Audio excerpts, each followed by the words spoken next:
Hello, everybody. Thanks for coming back. Welcome to Your Gray Matters. An exciting week, not only an exciting guest, but I don't know if you know this, Dad. We hit 100 subscribers. Actually, All just right. now. All right. Thank you, everybody. That's awesome. Yeah, so thank you so much for subscribing. If you haven't done so already, now is a great time to do it. Growth of the podcast is what it's all about, and you can help us out with that. If you've enjoyed these episodes, if you want them to continue coming, which they will for the foreseeable future, make sure to hit that subscribe button. If you don't know how to subscribe, just email us, yourgraymatterspod@gmail.com. We always put that in the description, and we're happy to help you out. Um, why don't you tell us about today's episode? Well, we're really excited. We have a person named Marion Goard on with us today. Marion not only is a really seasoned real estate professional, she specializes in the age 55 and above category. In fact, she's done it so long that she also has a speaker series about this that has caught fire. She is very knowledgeable. She's detailed and she really knows her stuff. I'm really excited to have her on the podcast today. Yeah, great episode. All right, well, everybody, like we just said, like, subscribe, leave a comment. It's very, very helpful, and enjoy the episode. Thank you, everybody.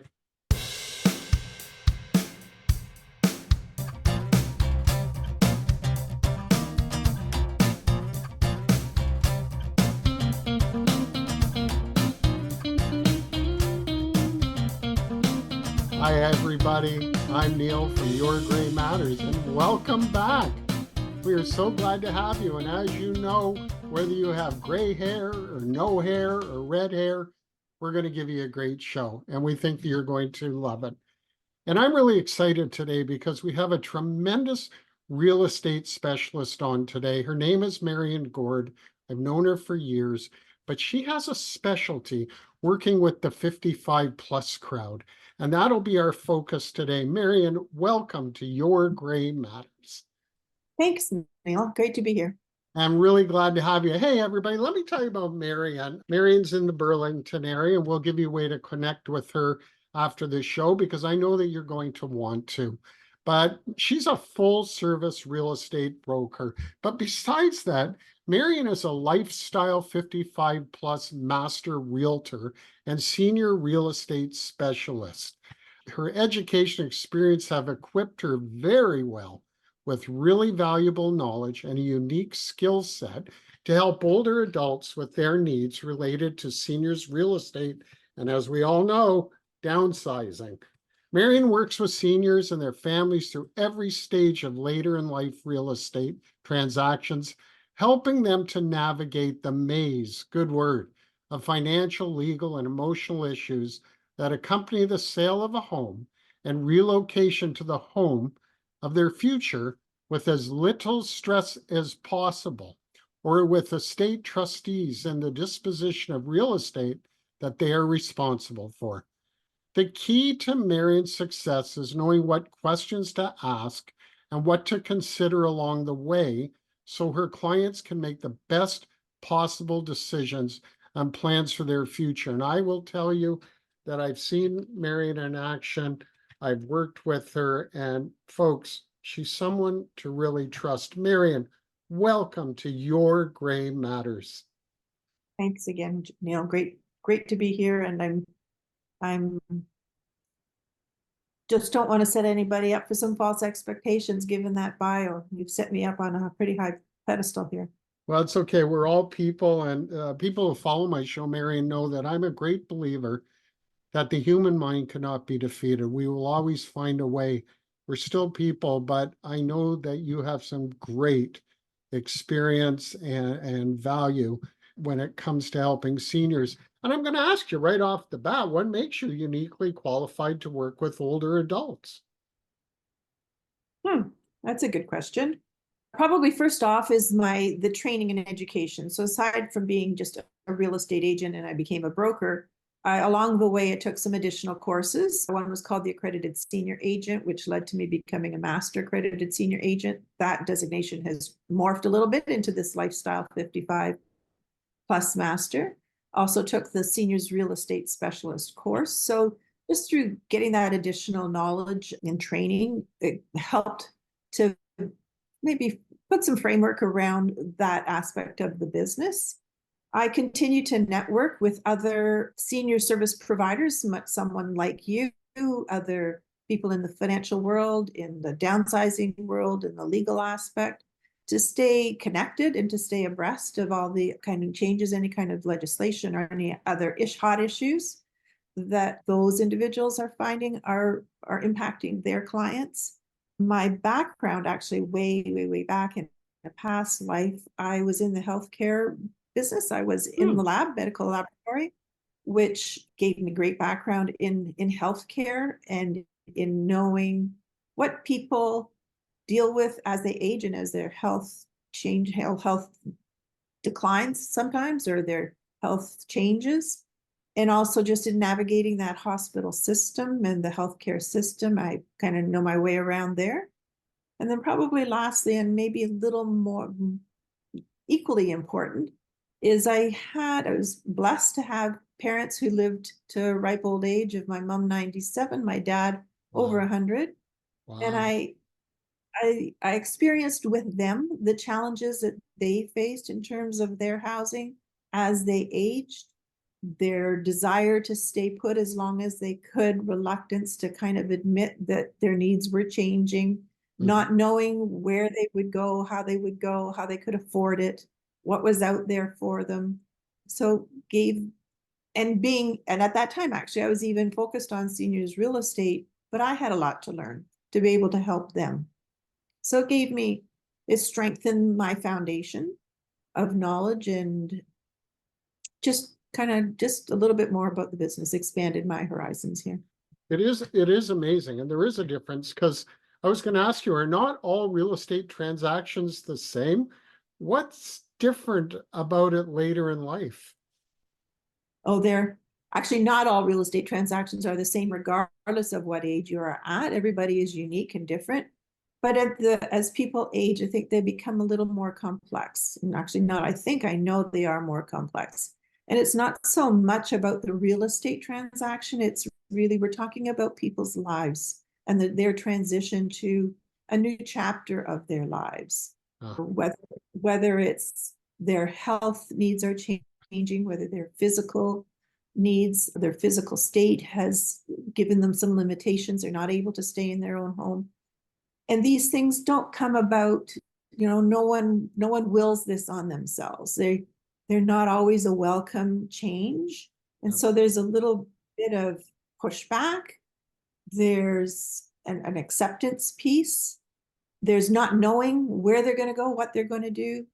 Often people later in life have lost their life partner. Yeah. So they're making now decisions on their own, where in the past they've been doing them with their life partner. So they're looking for an ally, someone that they can trust and rely on. And even though they may have adult children who are there to help them, it's not that they don't want to burden them. They just want their partner. They want their ally to help guide them and help them make good decisions. Also, we're often dealing with the stuff.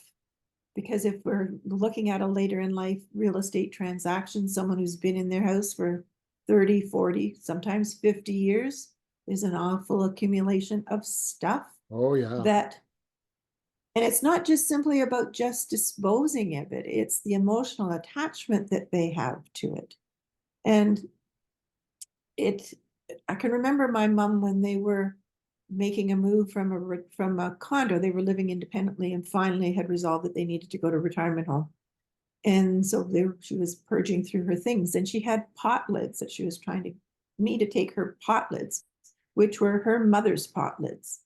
And it's like, no, Mom, I don't need pot lids. But she would say, well, when I look at them, I'm reminded of my mother. And so she wanted that reminiscing to carry on through me. I'm not that kind of person, not that kind of a sentimental person. So I declined her pot lids. To me, they were just more stuff and nothing that I really needed. But it was several years later that I realized that that's her life story. So she was coming to a point where she knew her days or years were numbered. And, you know, what am I leaving behind? What have I got to show for myself? Where's my life going? So it wasn't just those pot lids as items. It was much more emotional than that. The And emotion. so just realizing that now, and maybe I regret not pushing her so hard to just ditch those pot lids, to have a better understanding that it's way more than that. It's really about that life transition and the challenges that people face as they age. So you really are a person who gets the job done. There's no question. You have a great understanding, but you do have to have a heart. And I guess that you have to wend your way through the people's emotional challenges at the same time, getting them into the place that they dream of, getting them into a situation that their aging has required them to deal with. And many don't really understand or know what those options are and where they can go, what might be the best solution for them, and might start off with one thing in mind. And my job is to help them understand all their options that are out there and to help them make the best decisions that they can. Well, in an informed decisions, rather than just, oh, you know, we're going to go here because we have no other choice. yeah, and that makes sense. And, you know, you hear people say that they're going to stay in their current home till someone carries them out in a pine box. You must have some thoughts on that with the things that you've seen. I do. And actually, probably when we look at in a room full of people and you ask how many are, you know, want to stay in their home, I would guess 80% of them Sure. say that that's the case. And I don't fault anybody for that. But what I'm encouraging people to do is look at what that future may hold, because those decisions are being made under their current circumstances. Mm-hmm. And as population is living longer, our life expectancy is longer, and very few of us can expect to age to a ripe old age without any kind of ailments. Exactly. So it may be that you want to stay in your house, but can you physically stay there? Is the space in your house equipped for your needs? Are you in a 2-story house? Where's your bedrooms? Where's your bathrooms? Who's out there shoveling the snow? Who's cutting the grass? Can you afford to stay there? Because people, as I've heard more than once, that they've lived longer than their finances allows, or that they had anticipated. So they're kind of running out of money, even just for some basic things to pay the taxes and to maintain the property. Yes. Then if their health fails and you're looking at additional care that's needed, so you want to stay in your home, then that's great. And you bring in home care, that doesn't come for free. Yes. So again, where are the funds going to come from to pay for that? And so if you're fortunate enough to have a bit of a nest egg behind you and you can pay for that home care, then that's great. But otherwise, you need to be really looking at the true cost of home care and health care. And a lot of people aren't really up to speed on what that encompasses these days. And, you know, everything you said, of course, makes so much sense. And the unfortunate reality is, and it's kind of silly for me to say, we're living too long when it comes to our finances. And as you noted, it can become a big problem. There's an old saying that says, no one wants to die, but everybody wants to go to heaven. And it's like, we want to have the best. But as we live so long, I'm in the mortgage business and I'm an investor, and I see people who are living great lives and they're in their 90s, but they're running out of cash. So let's talk about another level. Just before we go on, yeah. The other piece of that is the socialization. Yes. So if you're living in your house and everybody around you now is young, or all of your friends have moved on, and you're kind of holed up in a house that you've been in for 50 years, what type of life are you actually living? Yeah, it's quality of life is what you're talking about. And people, I think, find, or I'm going to go back to my parents, that moving on from living independently in a condo into a retirement home, they never did have to go into long-term care. but in their minds, it was a step in the wrong direction. It was a step closer to their demise. So I worked hard to help them understand that it was liberating and freeing, that moving from a place where they were having to look after their meals for themselves and the shopping, the cleaning and the cooking, all of those things, to somewhere where they could get some help would allow them to focus more on the things that they like to do, and also save the energy from those tasks that could be done by somebody else to even just some basic living. And I certainly understand the stubbornness. I've worked with a lot of people who are what we call elders and, old enough to be my parents, including my mom. And it's hard sometimes to just grasp the concept that changing your situation and moving, let's say, into senior living, as you said, Marion, can actually elevate your life, your lifestyle, and more than anything, your joy. I think it's just getting your head around it, because it seems like that's the last place that you're moving to. And that's something that people think about. I'm wondering, what do you think is the least understood aspect of senior living? I find and I read and I hear a lot of conversations that are talking about retirement living when they're talking about long-term care versus retirement homes. And they mix them up. They kind of come out as being one and the same when they're two completely different housing options. Yes. So in retirement homes, and the costs are different, the services are different, the locations are different, the means of getting into them are different. And so people tend to mix those things up or treat them as one and the same.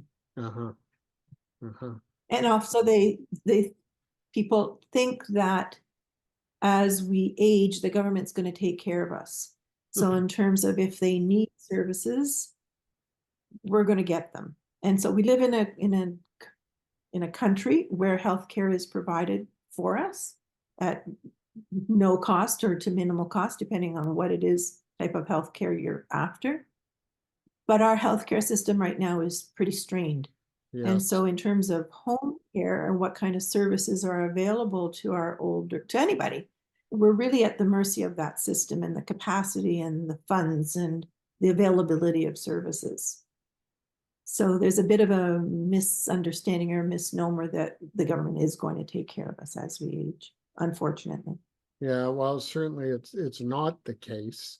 And one does, if they need services, have a system that they have to go through.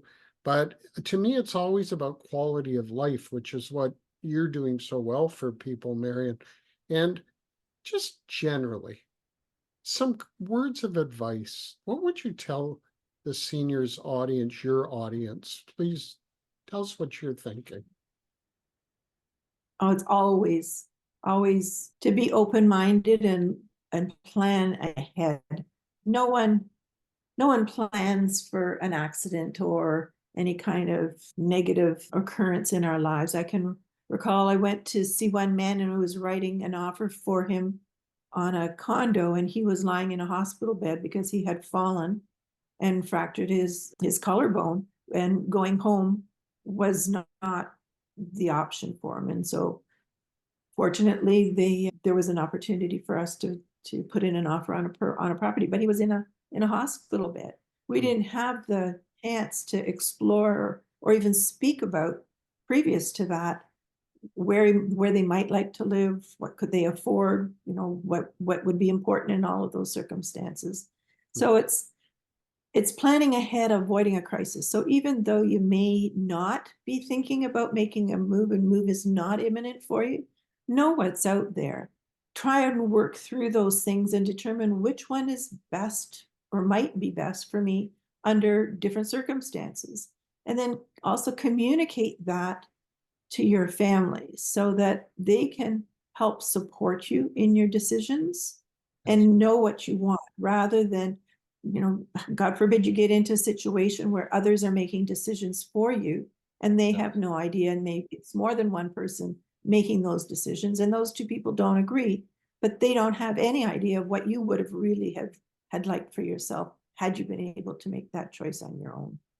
So really planning ahead and communicating, having conversations with your family well in advance, not necessarily the family, but those who are in your inner circle, well in advance, and having they're difficult conversations. But for me, I was fortunate that when my parents were aging, I was their power of attorney for personal care, and my brothers were power of attorney for finances. But we sat down together and had a clear understanding of what they wanted. And so as time passed, we could make decisions based on their preferences. And Yeah. if we weren't able to execute as they had intended, we were able to go back and have those conversations again. And that's actually the other point is anytime there's a significant change in your life, and if you're in hospital, you come home, to reevaluate your choices, to see whether or not what you've decided and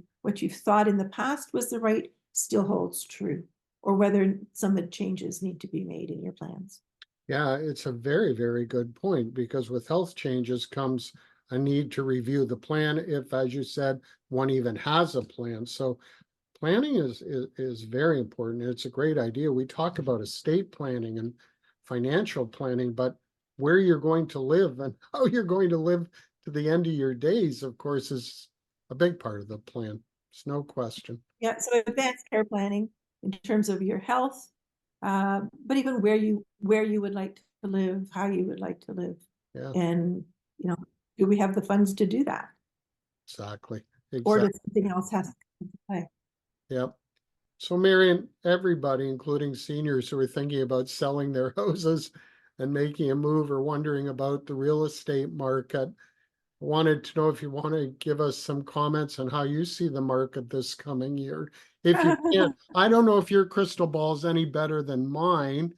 We thought that the mortgage rates might be continuing to go down this week, but with the news today of increasing inflation, who knows? Yeah, yeah. So the last reading I've come across is that rates are going to stay the same, which I guess is better than going up.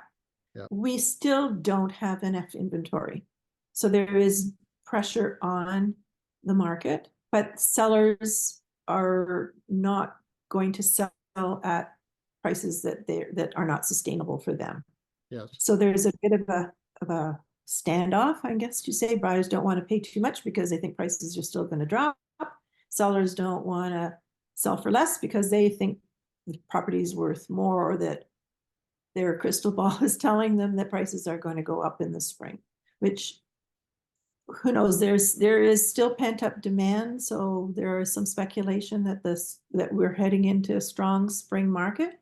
Will very much depend on the interest rates, on how quickly that takes hold, or whether, or not. But we're expecting things to improve a bit. We think we're kind of at the bottom now. Well, we hope so. But you were talking before about the government helping people, and they're not there really to help people. So a lot of people facing their own retirement and considering where they're headed to, and their homeowners, they're depending on that sale to live out their lives financially. And that becomes more and more of an issue, I think, for people as they get older and older. I'm wondering if you would agree with that. Yeah, I do agree with that. What I try and encourage people to think of when they're making a change from, I'm going to say, from a 2-story, 4-bedroom family home into something that's more suitable for their living. So if they're buying another piece of real estate, that they'd be thinking about their lifestyle. And so, in bungalows in my community are in high demand, and there's not that many of them. Are probably, I don't know what the stats are, but I'm guessing probably 80% of the detached homes in Burlington are 2-story versus 20% as single level. I might be off on that. But when because the bungalows are in high demand, and because of our aging population, bungalows are in high demand, they garner a higher price point. So you may be selling a larger home in terms of square footage and number of bedrooms, going into a 1-floor plan, and not coming away with a whole lot of differential in your cash. So it's really around looking at what is what is that new lifestyle going to afford me? And how safe will I be there? And how much longer can I live there? And not really looking at solely at the dollars, which that's a hard pill to swallow. I'm not suggesting at all that, you know, 20, 30, 40, $50,000 is not a lot of money. But the intent, what are those intangibles worth to you? Yes, and it's an excellent point. And I have friends who are thinking about selling and renting, but with the price of renting nowadays, which I hope will go down, it's starting to go down. But that's become an interesting factor too, that I think that has affected the sales market, because you used to be able to sell, put money away, and rent perhaps a nice apartment. And now $2,000-3,000 a month for a rent is a lot to ask of Oh, people. yeah, for sure. And I do have a lot of clients are commenting the same, or that have done that, where they've sold their properties and are renting, or they're moving away to other communities that are a little more affordable, Yep. to be closer with their families. I've had someone move out to Charlottetown just because of the price points there were much better at the time. Yep. So lots of different solutions in play. Yes, agreed. Marion, you run a tremendous speaker series. It's called the Empowered Seniors Speaker Series. And I'd love if you could tell everybody about it, maybe some of your favorite topics that you've touched on, but give people a chance to hear about this, because people will want to attend, I'm sure. Oh, thanks. Happy to. It's a series a speaker series that launched last June. Actually, it was in Seniors Month of 2023. And I just decided that it was time, it was needed, and I had the ability to get this going. So it's a monthly series of speakers or panels that are designed for adults, or seniors, older adults, or their families, to help educate, inform, equip, connect people with other service providers and the presenters, the reliable, trusted people that they can count on, to help them, again, make better decisions as they age, and to inform them. The last one we had was on healthcare, navigating home and long-term care. And so we had a room that was jam-packed full of people, and a lot of people came away and said, we had no idea this is how it worked. I heard from somebody yesterday that this was a secondhand story, but apparently the couple were a little older, and one was going into that long-term care system now and had no idea how that process worked. Wow. How to initiate the application, how to get home care in the meantime, what the wait time was like, all of those things. So that I think it was the topic that really brought out the crowd that we had. Yes. Because it's clear that there's need in the community for information like this. Our first session way back in June was on real estate law, estate law, and the disposition of your assets upon death and taxes. Also very well attended. We've had one on advanced care planning, one on the 10 most important questions or conversations to have with your family. We did one on affordable housing, so how to adjust or renovate your home to be able to bring in additional income, and particularly important now given Bill 23 and the ability to expand a property to 3 and 4 units depending on the community that you're living in. We had one on financial, was called the silent worry, so it was the cost of aging and being financially prepared for, or at least knowing, you may not be prepared, but know what the cost of aging is going to be. Next month in February, we are talking, have to draw a blank here. Next month, actually ask the expert. We've got a lawyer coming, a wealth advisor, and an accountant. Fantastic. In March, we'll be talking about housing options. So yeah, keeping us busy.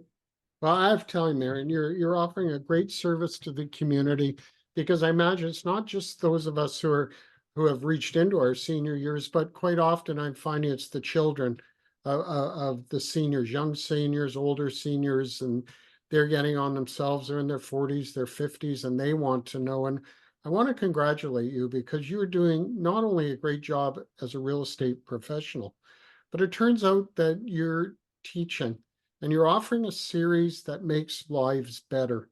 And for that, I congratulate you. I might just have to start calling you Professor Marion. We'll just give you that title too.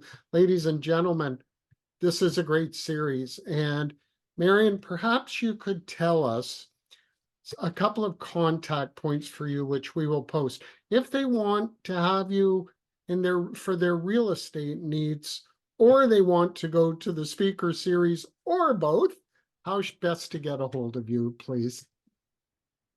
Either by phone, my number is 905-330-5201, or by email, it's mariongoard@kw.com. So I guess you can get the spelling of that from the podcast title. Sure. KW Keller Williams, so kw.com. And my website is mariongoard.ca. Perfect. And the speaker series website is empoweredseniors.ca. Oh, perfect. So everybody, we will post that in the description. You'll see it right under this video. And Marion, I want to thank you. I've been so happy to have you coming on to this show. Folks, Marion knows her stuff. I got to vouch for her. She's terrific. She's a wonderful person to deal with, and you will get the answers that you need from Marion. So Marion, thank you for being on Your Gray Matters podcast. We appreciate you. And everybody, thanks for watching. And we will be back next Monday, as we always are. Thanks for watching. Thanks so very much, Neil. Hey, everybody, thanks very much for watching today. We appreciate it. Please subscribe to our podcast. It really helps us grow and it makes us stronger, and we appreciate you doing it.